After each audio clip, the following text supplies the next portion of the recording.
and pull them into our plugin. So, how do we do that? There's a specific thing that we need to do. We have to call the plugin manager, which is another a class in the base engine coding, and we need to turn these off. And we need to use a function called parameters in that class. And that's going to give us a list of all the, well, it's not really it's no list, it's an object that stores the parameters, the settings that you set up by their parameter names. So let's actually var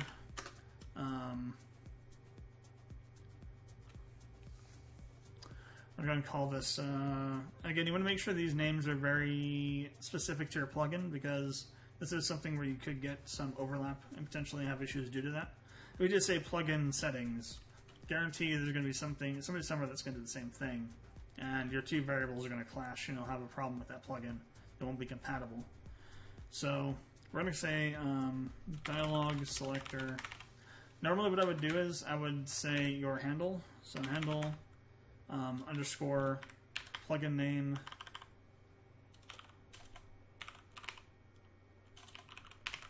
underscore or plugin name, then say params or something like that. It's up to you. That's just what I use. In this case, though, we're just going to use the plugin name because there's no real handle here. I guess we could go to tutorial.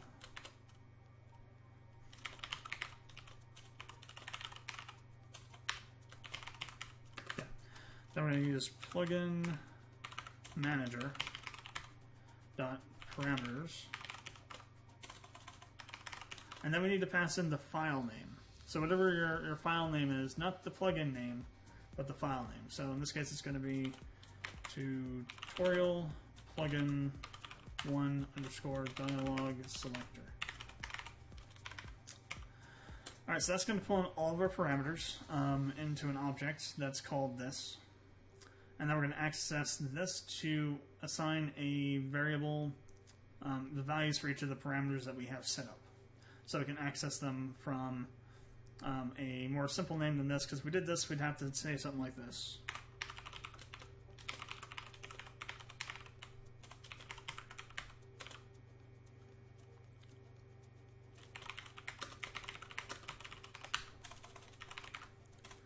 We'd have to use this whenever we wanted to get this enabled dialog system parameter from the list. And I mean, you could do that.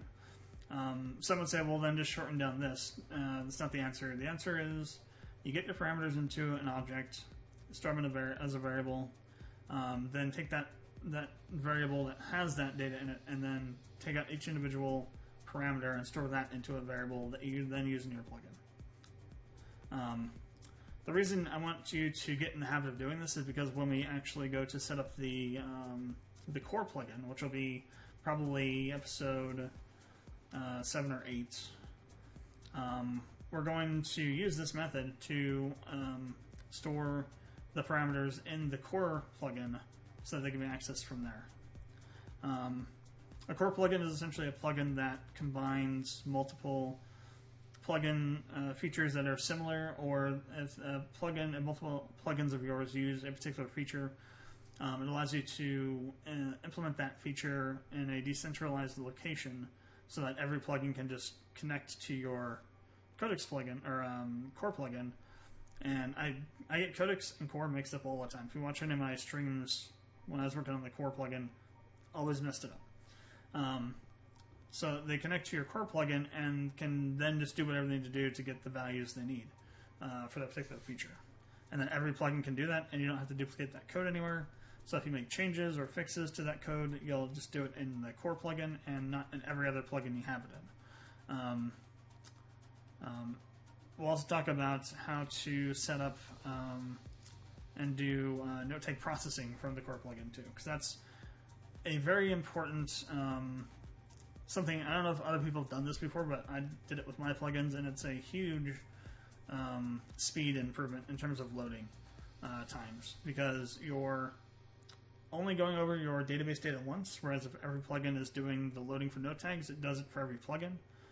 So if you have 9, 10 plugins that all have note tags that process all the data for a particular type of data, or all the database data entirely, that's going to take a while, and every plugin that does that's going to add more time to the wait time. So if it's just once going through, and then the core plugin handles the processing for all the data, and then for each specific plugin that can be there, you essentially would just put an if statement there to check to see if that plugin's installed or not. Speeds things up dramatically. So this is going to be stored in a plugin called var enable dialog system. Now for this process here, we need to essentially turn, because everything that comes into here is going to be a string. And we need to take that string and convert it into the types that it needs to be if it's not supposed to be a string. In the case of this, it's supposed to be true or false.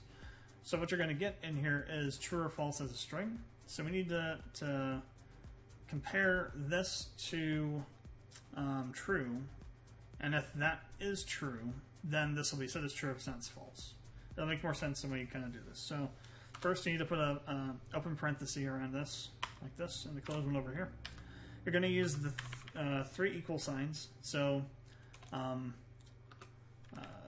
this first equals here is just like an assignment kind of operator, or saying essentially that this variable equals this, or this thing equals this.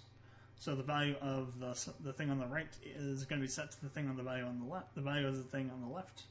Like here, for example, we're saying that whatever this ends up being, we're setting the value of this to this variable. Well, the same thing can be done like with this. We could essentially say whatever value this stores, we're going to replace it with whatever's on the right side of this. So you don't want to use that here. We could do equals equals, which is the equals operator. So if the thing on the right equals the thing on the left, return true, or else return false. And you might say, well, we could just do that and say true, and we're done. The problem is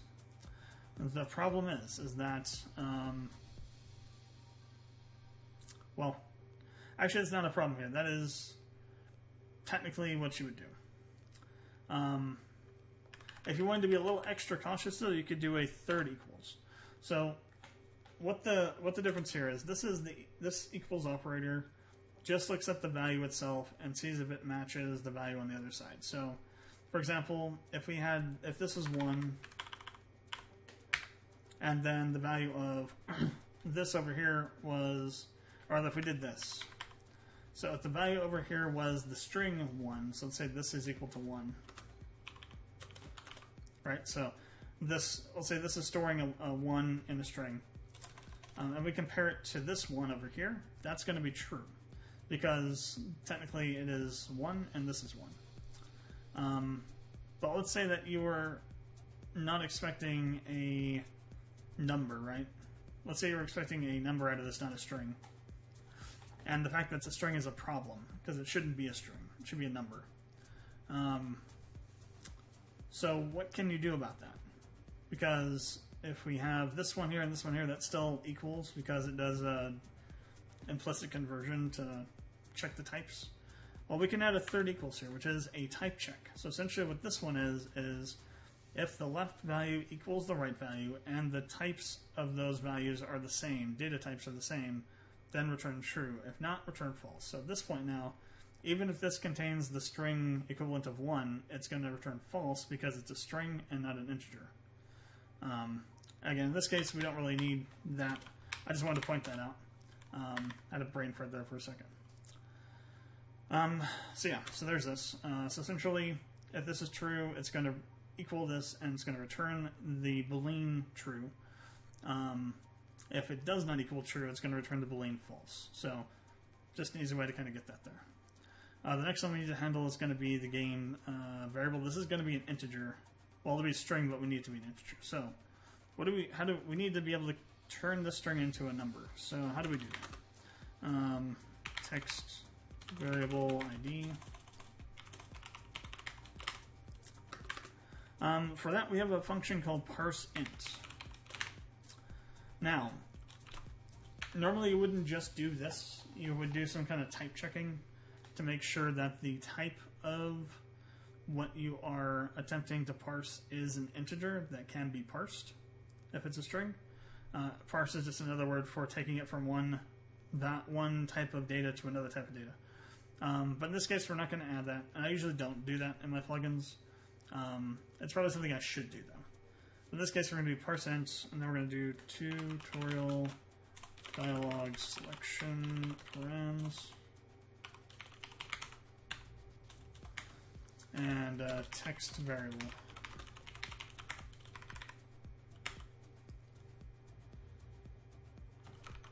There's a typo in there somewhere. Oh, it's selector, not selection. Duh. Alright, so that gets us an ID there. Next up, we need to parse this dialog list. So var dialog list equals parse.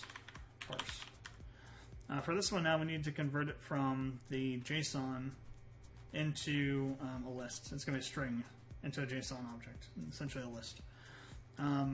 So we need to use a JSON.parse. Now we're going to say that, and then dialog list. And that's all we should have to do there. We might have to come back and do another parse on top of that, but we'll have to see what comes out from there. And then next is going to be our default dialog. So there.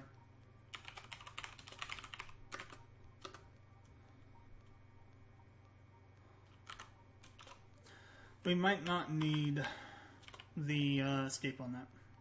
But that's all when we're looking at it in the database editor, that the first slash was not stripped out. They're both still there. We'll see what comes into here though, because it might strip it out when it converts it to a string here. And then we're going to say default dialog. Okay. So here are our parameters. They have been handled. I mean, you might say, well, we could have done this together. It's not that much, but at the same time, you're going to have situations and plugins where you're going to have a bunch of these. Like you know, you can have 20, 30, 40, 50 plugin settings, depending on how complex your plugin is. They have to handle, and keeping them separated from everything else can be a good way of segmenting your work. So that's why we're doing it this way. This is a good habit to get into. Alright, so get commit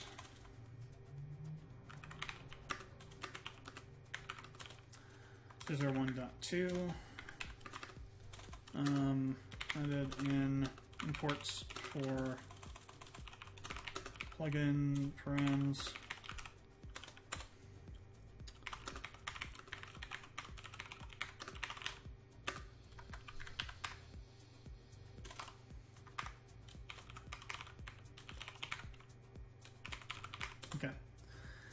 so I'm not going to push this one into the other branch yet. We're just going to go back to version 1, and we're going to create another branch off of this.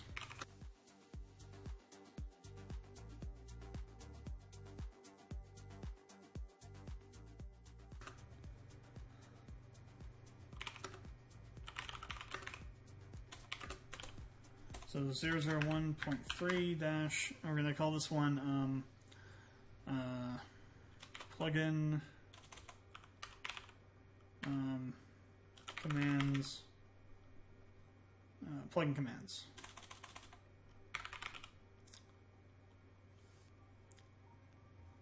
So when I do plugin commands, I also include the script calls because typically those will be part of the plugin command code you have to add in.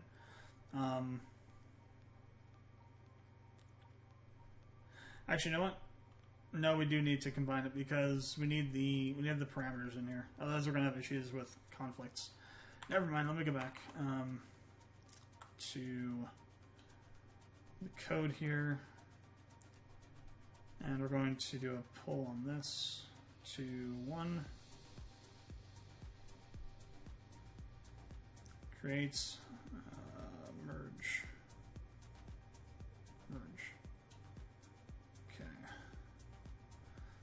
And then we're going to go to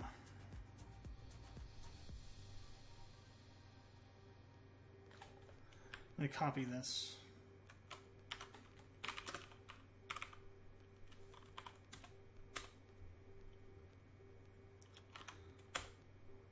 Okay, there we go.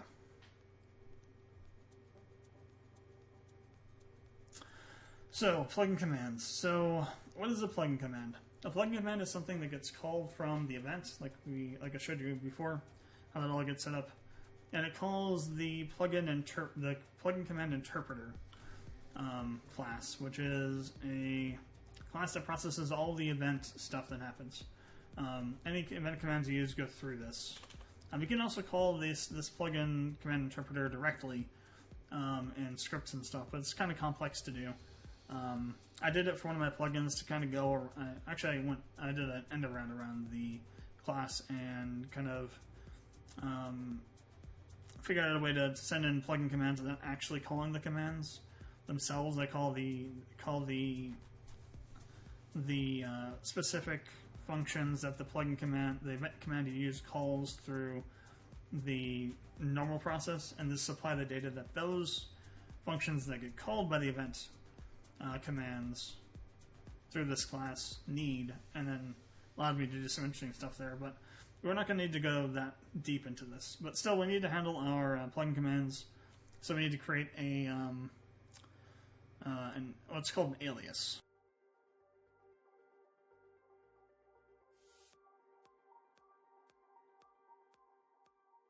If you remember, when we were doing inheritance stuff in video 3, we were able to override a function in the entity class, in the player class, by redefining it in the player class, and we're able to create some custom logic for that.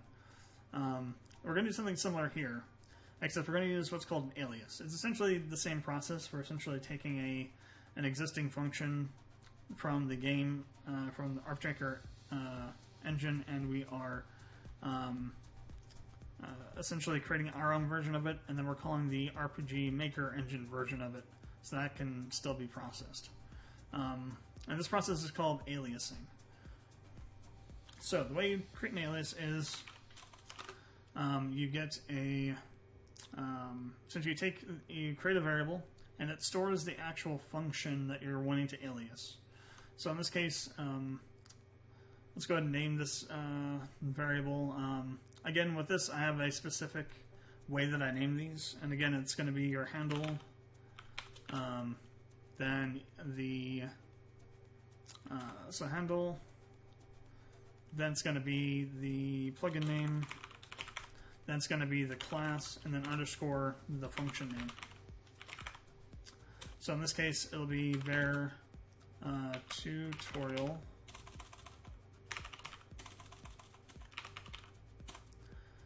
dialog system, or dialog selector.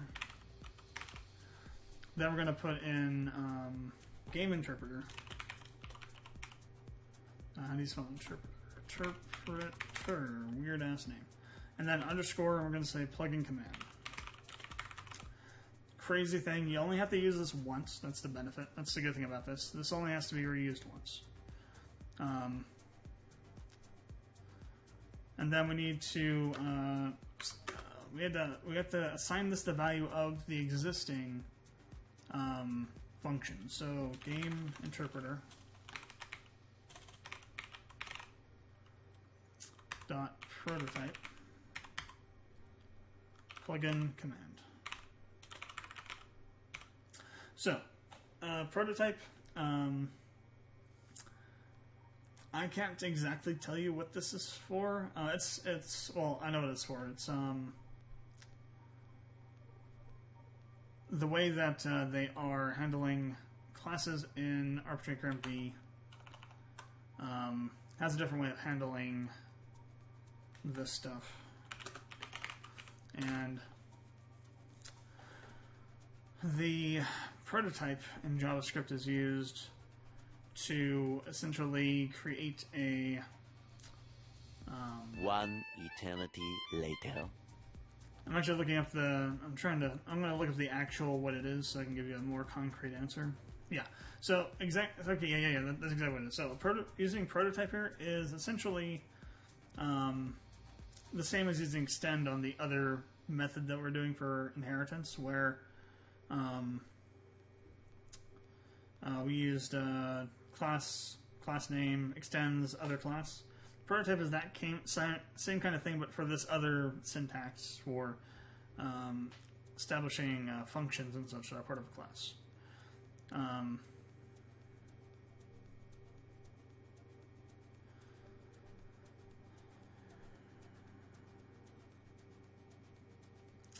I'll put a link to the MDN document for this for prototypes, so you can go read through it more at your leisure. But that's the basic idea of it. It allows you to extend a class, essentially. So you have game interpreter. So in other words, with the prototype, you can add your own functions to this using prototype or what have you, and also allows you to then extend and whatnot. So we have this now. This is going to store the actual function itself, and we're going to call this eventually because we need to. Let me go to this. I'm also going to do a thing up here and say plugin commands. I always put a comment to say, like a section header comment, to say what the current things are supposed to do. It just makes it easier to organize things together. So what we need to do now is we have to create, we have to essentially override now. So we're going to override this function. But we have the version of this function that existed before we did the override. So this allows you to redefine the function with your own code, but then have a version of the function that you haven't changed that you can call so that the rest of the engine can function properly. Now, without doing this, if you just override the plugin command function entirely, it will break the engine and also not prevent other plugins from running properly too.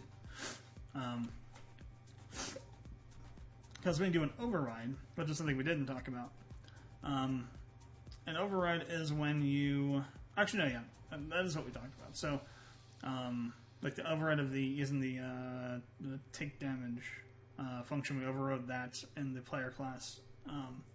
Overrode that from the entity class in the player class. Same kind of concept here, except we're rewriting it entirely. Well, you wrote it there too, I guess. Ignore me, my brain's kind of frying out at the moment.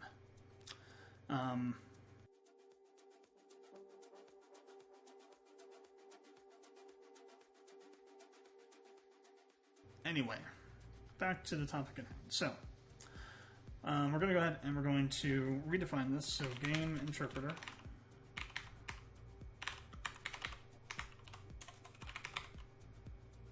plugin command equals function. And now we have to add some parameters here because these are required to be added. It's command, then arguments, args. Alright, so from here we need to put an R code. And what we need to do first is we need to make sure that the plugin command that was passed through to this is our plugin command. So we have to check command to see if it contains our essentially what will be the identifier part of our plugin command. And what that's going to be is, for in this case, it's going to be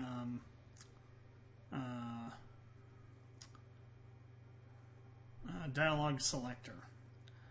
It'll be tutorial.dialog selector, so it'll be. Because again, we're going to use the handle dot the plugin name to make it distinct. And there shouldn't be another plugin unless somebody's stealing your stuff and re-releasing it that has the same identifier string that yours will by doing this. So what we're going to do is we're going to say if command. Now we have to check to see if command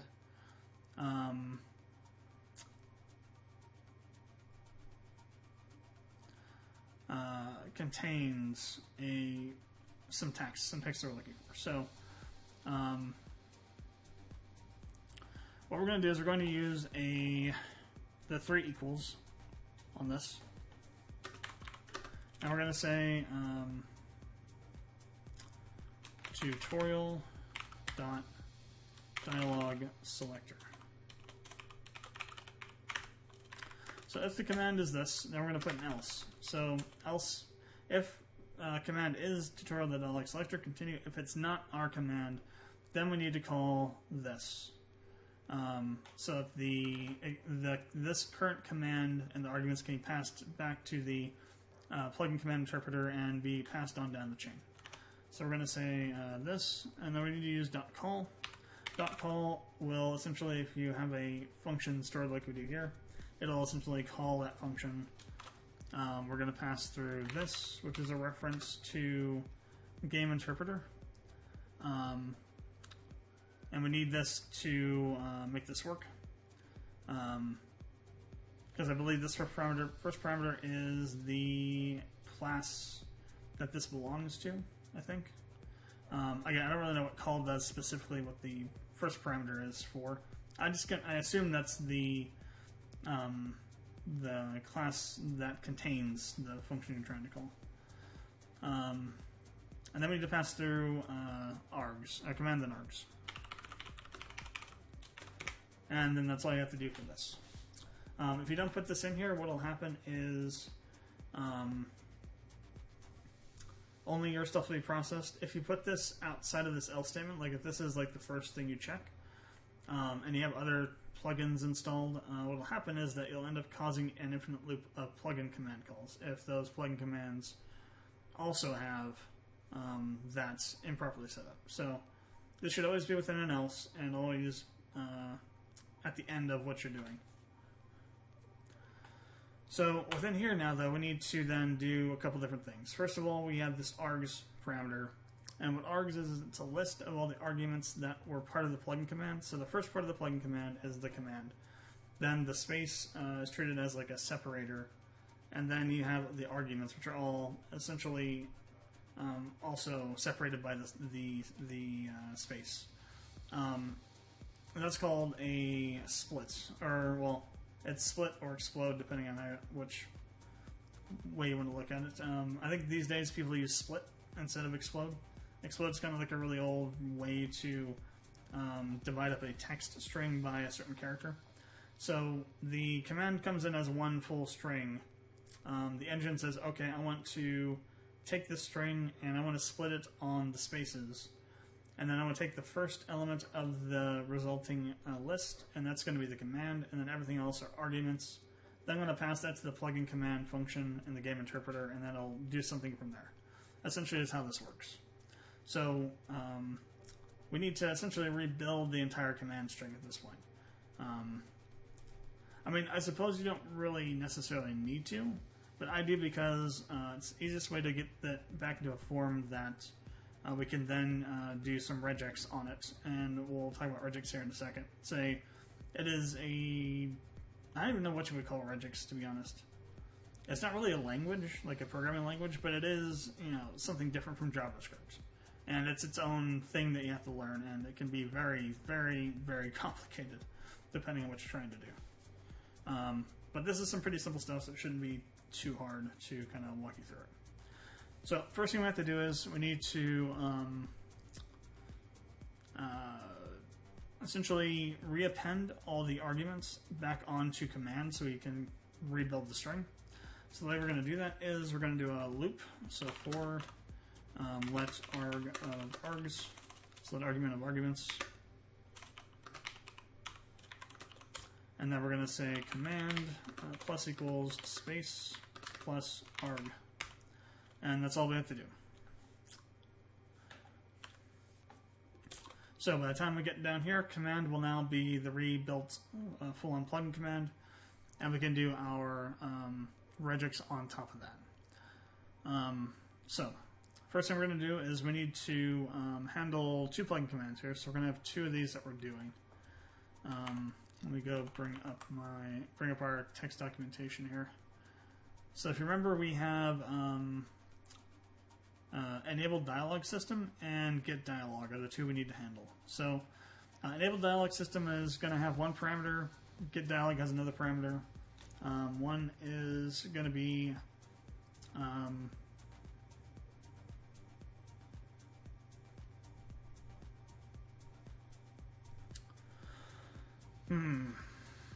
interesting. So we'll have to handle that as like an OR condition then. Okay, we can do that. It's fine. Let me get this open too, because I'm going to bring this to your attention as well. So let me get this open now. Because this is a very, very useful tool when dealing with RegEx. Extremely useful. But we will talk about that in a second.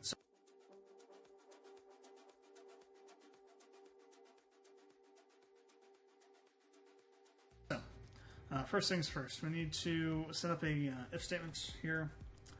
So it's going to be if, and then we have to use the command, so command, which is the command variable .match. So .match is a string function that allows you to pass through a regex string, and if the regex string matches the attached string here, so if this command string matches what we're looking for in here, then it will, essentially evaluate to true, and will continue into the code inside the if statement. So for regex, you need to use two slashes like this, and then also, just like this, and then we need to type in essentially the full command name, the full command we're looking for. So it's going to be tutorial dot dialog selector. Then we're going to put bracket, open bracket, space, close bracket. You don't have to do this. You can just do a space, but I do this because it's more proper. It's a more proper way to write the regex for this. So essentially we're saying there's going to be a space here.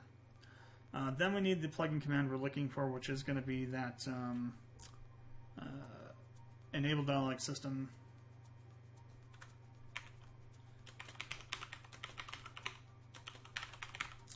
Another space.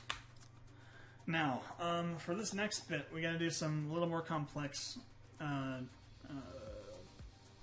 regex here. So, since we need to handle either true or false or 1 or 0, we need to handle two possible conditions here. So, the way you can do that in regex is to do this. So, put another parentheses. We're going to put a question mark and then I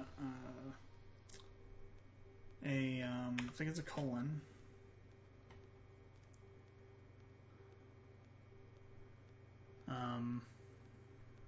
One eternity later. We do this, and then what we're going to do is we're going to put in another parenthesis like this, another parenthesis group. We're going to do a slash capital W plus. So this essentially says we're going to match any number of words, or any word that is put in here, or we're going to use the same parenthesis and then slash D plus, which means any number of digits. And then that's going to be the end of this. So now we need to go test this because you want to test your regex before you start coding for it. To do that, we have a very handy website called RegEx 101. Let me go zoom in a bit. So we're going to put a regex expression up here. And then we're going to put a string in here. So it's going to be tutorial.dialog selector space enable dialog system space true.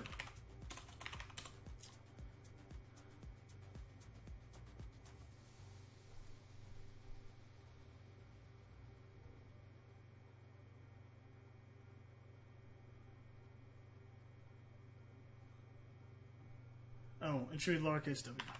There we go. That is the problem. We had the uppercase w. Uppercase w means it's going to match any non-word, and we want word, which is lowercase w. So this is where I said it gets really complicated. This will work. Then we have to do we'll do a false as well, just to make sure.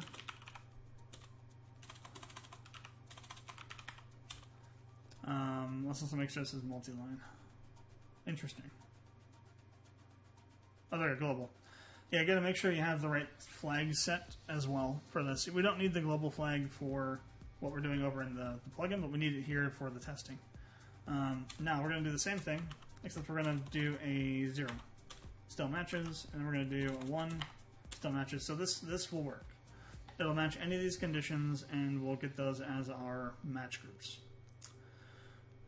So we're good. We need to just change that 1W to a lowercase w.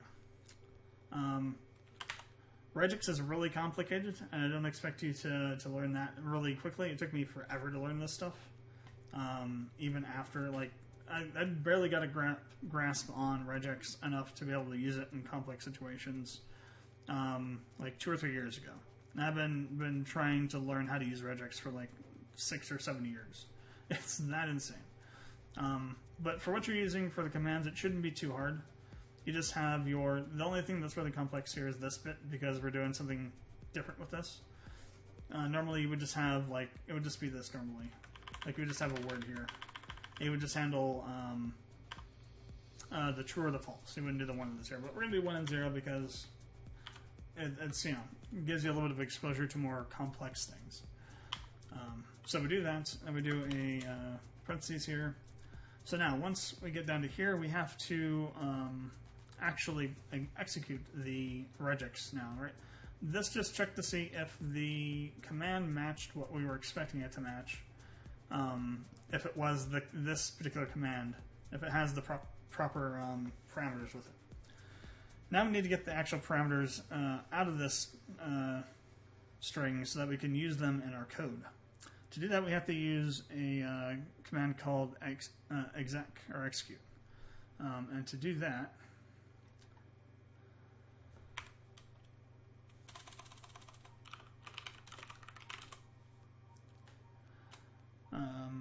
so to do that, we do this. So we come down here and we say, well, let's actually also define matches up here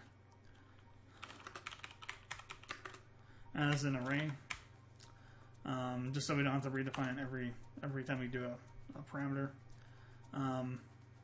If you want, you could also define that down here, because technically you won't use it outside of this for loop. So we could just define it in here and have it closer to where it's used at, which is probably the better option, to be honest. So matches equals, then we have to put in our command again. So double parentheses. Then we just can copy this down there. And then we have to use .exec at the end here.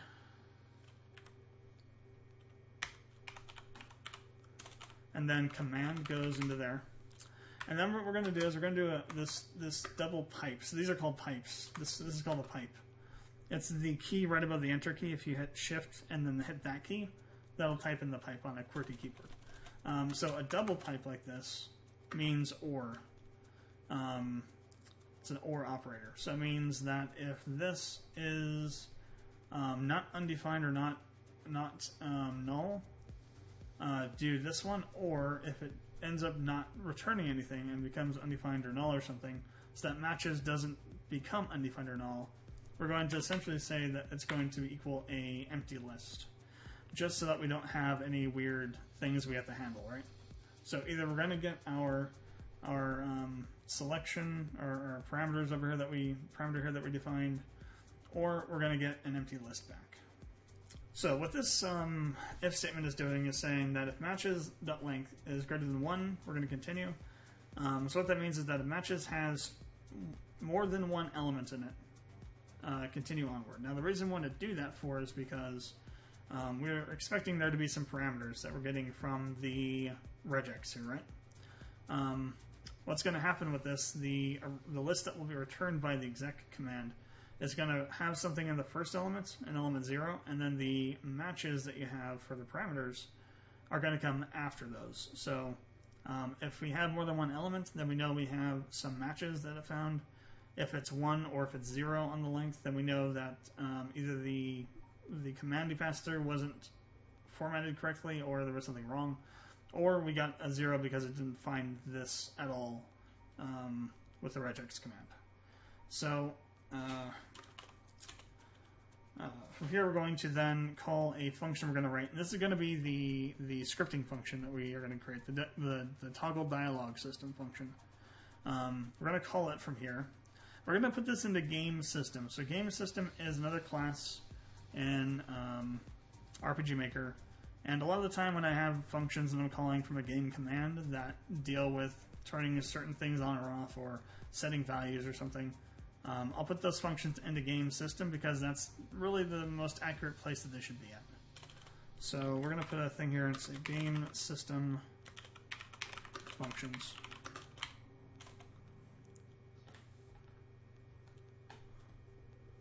Time here. And then we're going to, instead of aliasing, because we're not aliasing an existing function, we're creating a new one. So we're just going to use game_system.prototype toggle dialog system equals function dialog enabled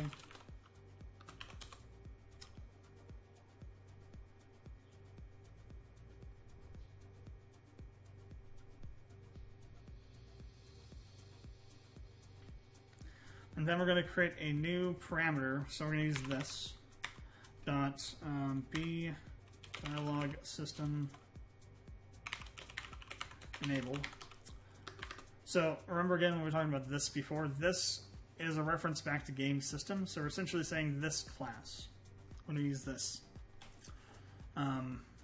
So this dot this property. So we're adding a new property to the game system. And then we're going to say equals this. And this can be true or it can be false.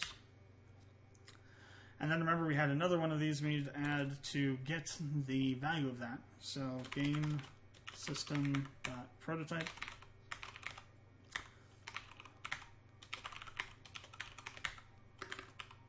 or that's going to be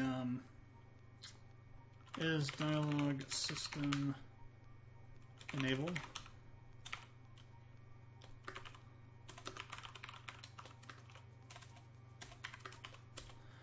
Return this.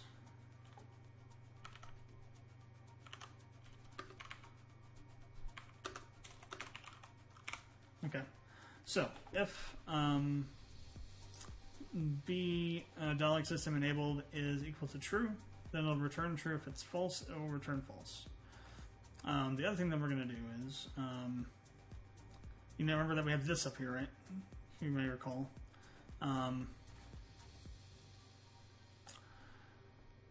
We are going to take this and we're going to, well, how would be the best way to handle that?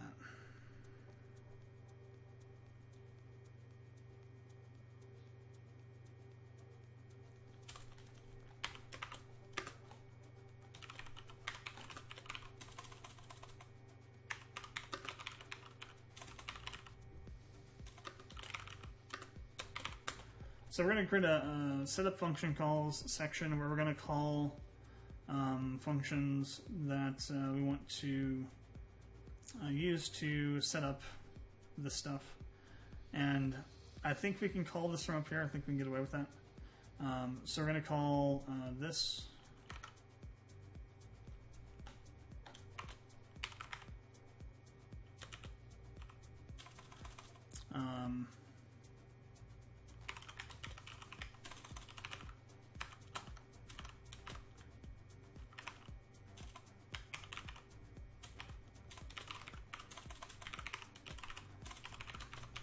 We'll see if that works. Actually, I haven't done this before.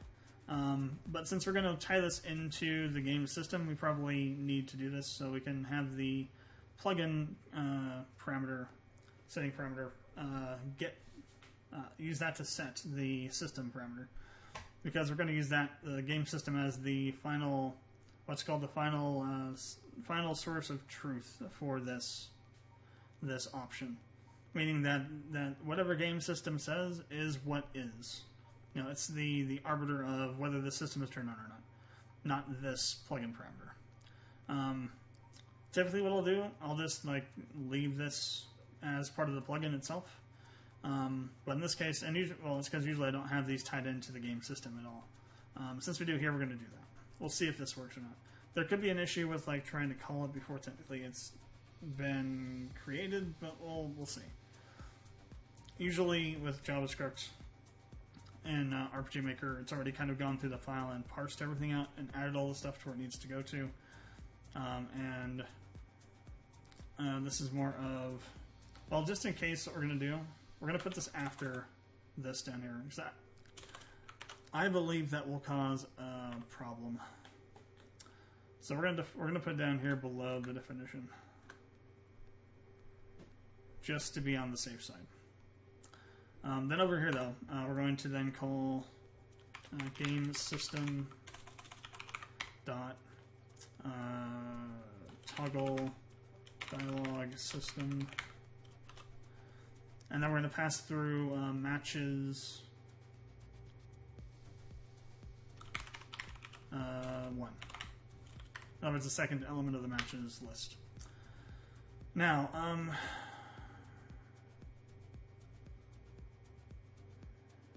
down here, what we're going to do is we're going to, well, I think since it's 1 or 0, it still will be true or false, right?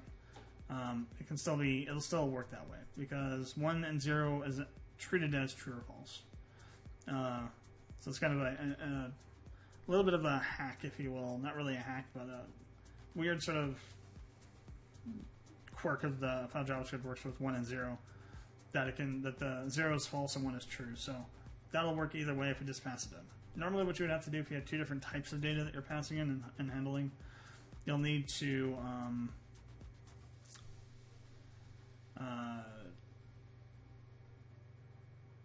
take those and cast them to whatever they're actually supposed to be. Actually, it might still be a problem because I think true is still treated as a string here, I think.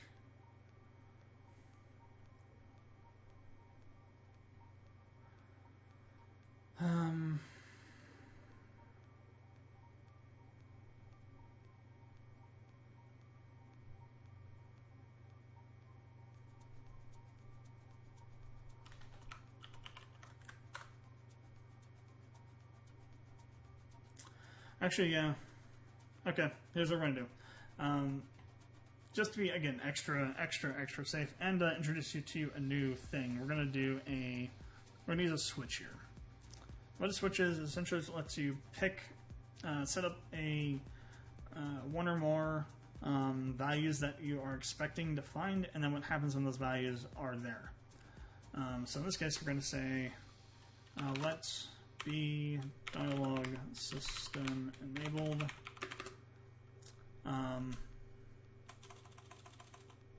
We'll say be system enabled.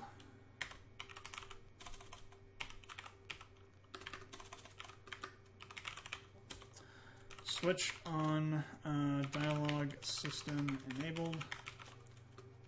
Then what we're going to say is case. So the case is, in case you find this, do this, essentially is what it means.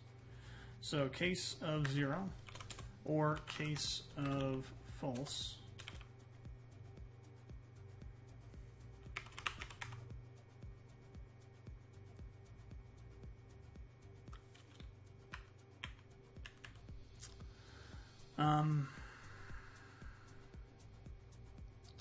Yeah, this will be a decimal because this is pulling in a decimal, so that will be the proper type. This will be a word, though. That will be a string. So you can essentially define multiple cases like this that will apply to one section of code. You just stack them on top of each other like this. So if we get a 0 or false,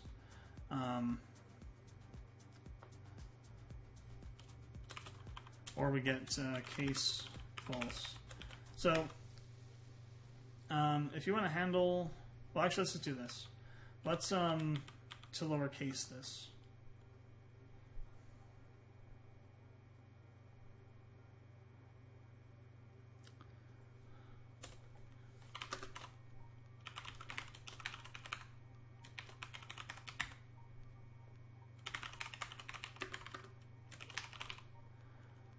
I think that's what it'll be. Let's check on JS Fiddle. real quick. Hey, where is JS Wheel?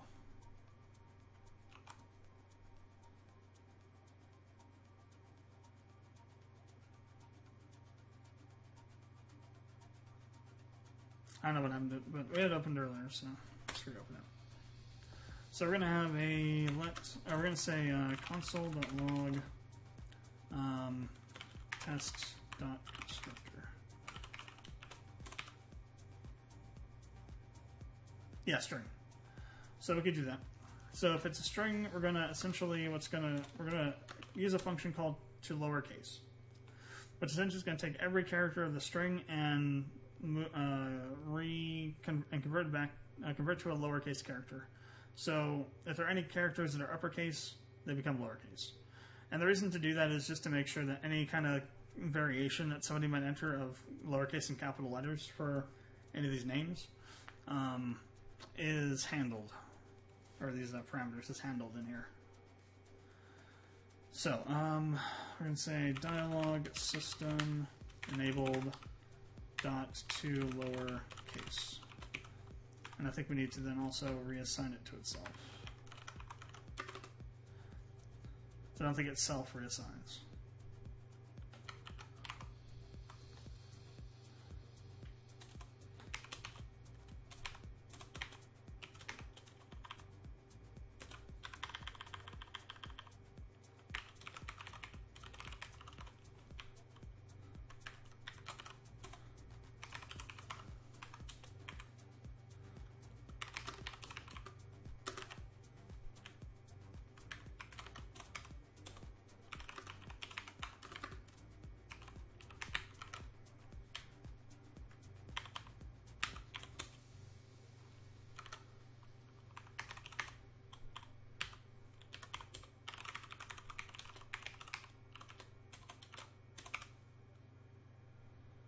Yeah, it does not self-reassign, so we have to assign it to a new variable or overwrite the existing one. So we'll need to do that, yeah.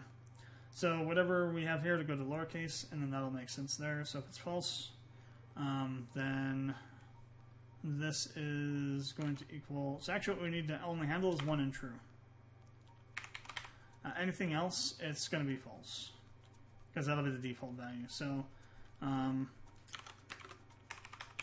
now, one thing you have to do here is you have to use the break command. So the break command essentially says, once you hit this line, stop doing what you're doing and leave. So, like with for loops, you can use this too to stop them from running at certain points. The switch, you also need this, and actually you're required to put this in. Otherwise, what will happen is that the switch will keep on going down through the cases until it hits the default case. And every switch should have a default case that when nothing matches, the default option happens. If you don't, in some languages, it'll cause like an actual crash in the program. I don't think it does anything particularly like that in JavaScript. It probably just throws a console error. And in this case, we're just going to break it if it doesn't match 1 or true. And then system enabled is going to be that. Okay, so there's our switch. So that's going to handle that properly now. That would have been a problem. You should always be thinking about these kinds of things. I mean, at first, you're not going to be able to think of this stuff because you don't know. If you're just starting out with JavaScript and coding, you won't know to think about this stuff because you won't know about certain things. Like if you're doing this, like if you're passing 2 different data types, do we need to worry about handling those differently, and how do we handle that? And then, since we're handling 2 different data types, what are those data types? What are some of the flukes about them that we need to worry about? Like with strings, do we have to worry about capitalization? The answer is yes. So we have to either to uppercase or to lowercase them to make sure they're all standard. All the characters are standardized, normalized. Otherwise, we'd have to handle every combination of capital letters in like true or false to properly handle this, because you really can't assume that developers are going to use the correct values. Essentially, is what it is. An unfortunate thing, but true. So there's that, and This is taking a lot longer than I thought because I'm doing a lot more explaining than I thought it would. But that's good because that gives you more understanding. So we now are handling this. We have this in there down here. We need then to we need one more to then set the for the get dialog function. So we're going to do an else if. And then we're going to do our thing up here, else if command.match. I'm just going to copy this down because we're going to essentially use the same thing. We're just going to get rid of a couple things from here. We don't need these or this because we're just expecting there to be decimal. And this is going to be get dialog.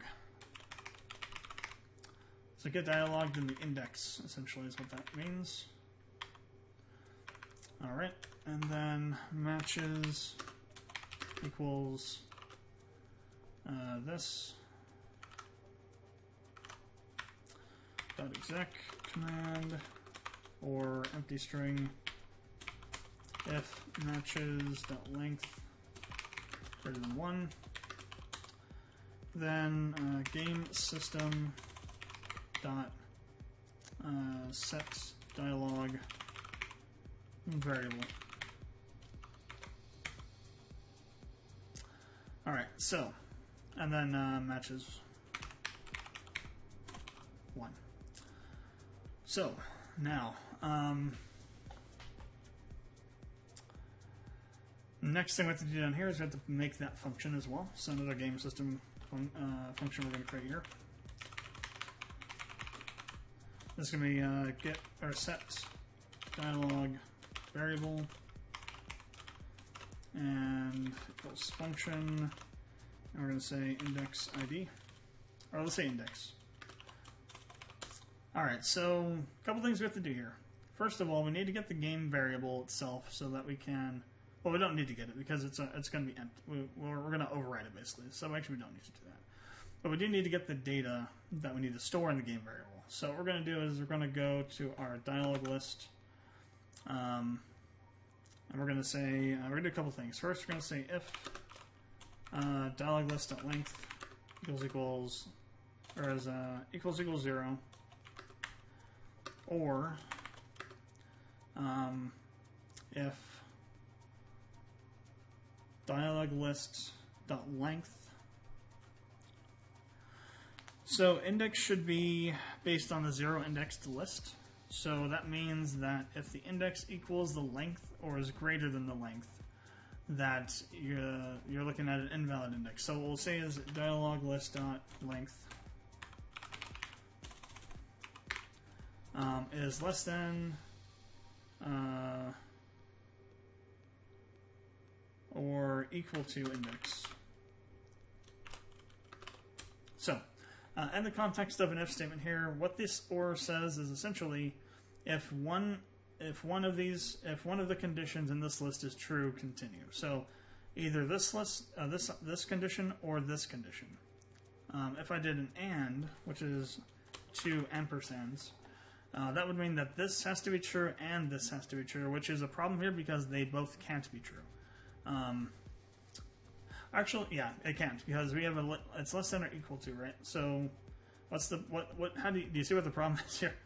So if index is not 0, then this will always end up not being true, even if length is 0, because length has to be 0, and then the length has to be less than or equal to index. If index is 0, the length is, or index is 1 or higher. Actually, I guess it could be true.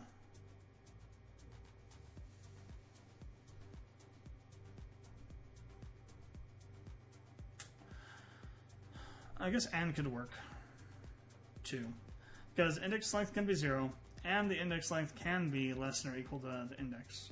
So that these both can be true, I guess, yeah, because index can be 0, which means equal to this, or index can be greater than 0, which means that if this is 0, index is greater than it. So I guess this is still true, never mind.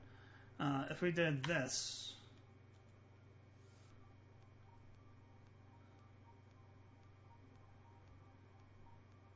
and index was 0, that wouldn't work.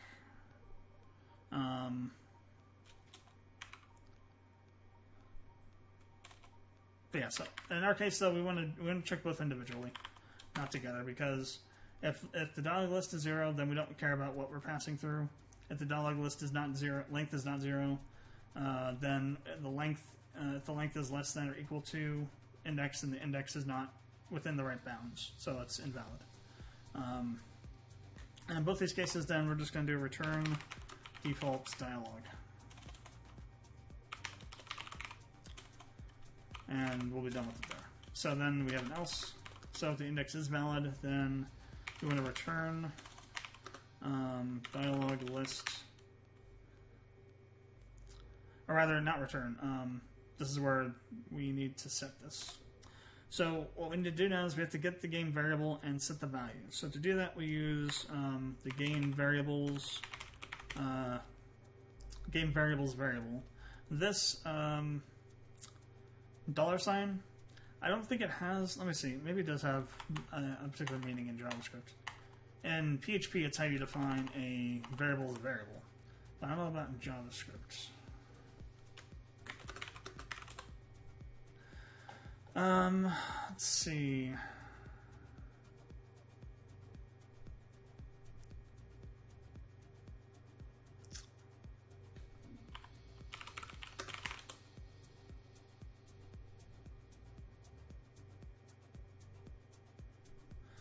$signs JavaScript identifier simply means that it identifies an object in the same way that a name or variable does. Variables, properties, events, and objects can be defined with $. Code damn. Interesting new website here. Because the is not used in the same manner as other special symbols, although JavaScript treats this as an alphanumeric character.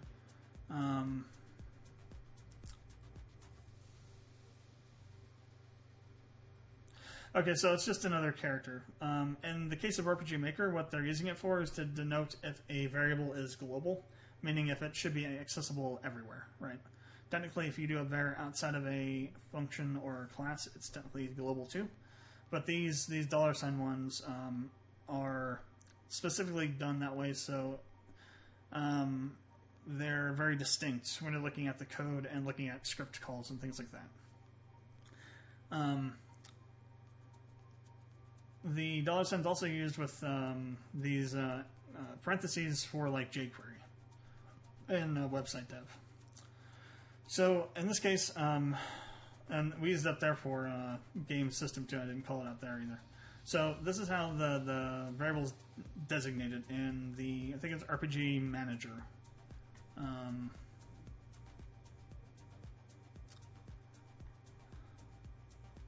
me see if I'm right about that.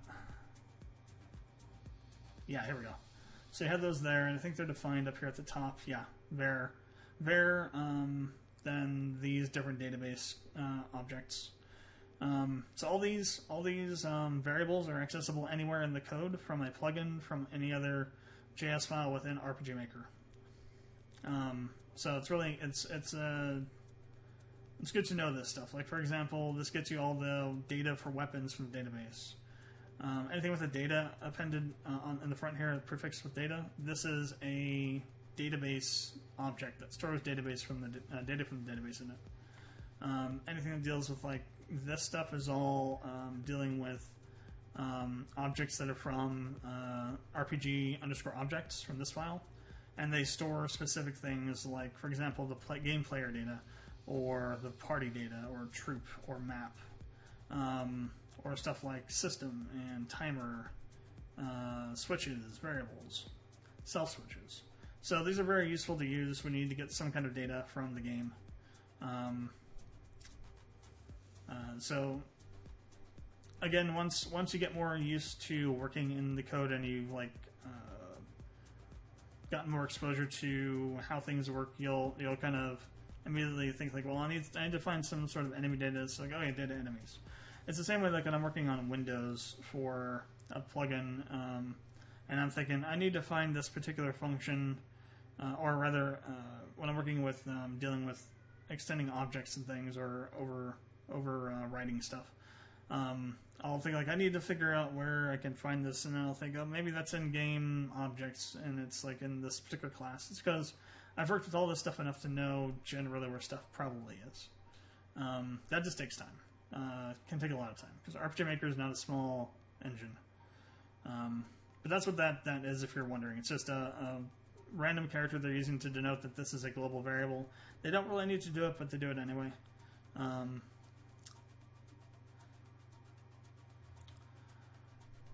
So where were we at? Down here. So game variables. So this is getting the game variable list that stores all the game variables in it. Then we're going to use set value. So to get the value, you just use value. For set value, to set a value, it's set value. And then what you want is the ID of the ID of the variable you want to set, and then the value. In this case, we're going to use the text variable ID. This is the ID that we've selected to store this data in the plugin settings, so that we have one that's like specifically set aside for the plugin. And then we're going to store the default dialog here. And then likewise down here, it's going to be the same thing, but we're going to store the dialog list.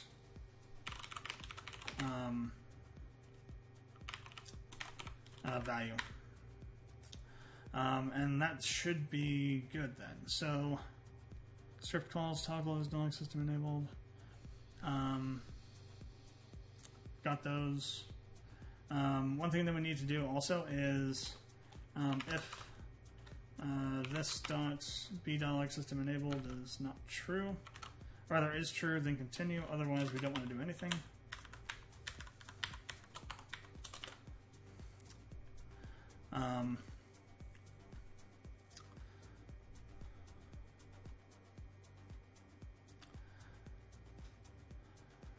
Maybe what we'll do is we'll store an empty string, just so it's not going to have like an undefined or something weird like that.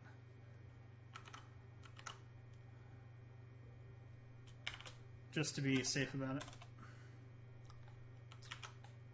So if the system is not enabled, then we're not going to. Well, actually, no. That's right. We're not handling this here. That's going to be handled in the events. Never mind. I'm thinking too far ahead.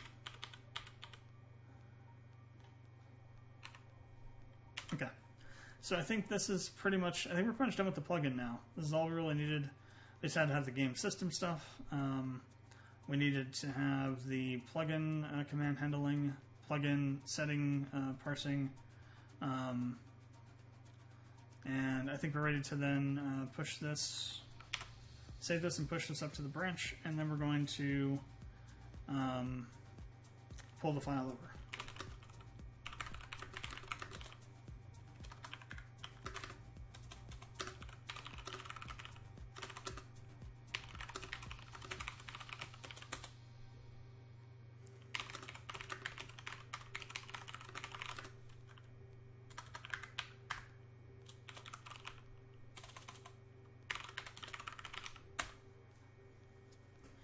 Okay, so let's go ahead and go to our folders here.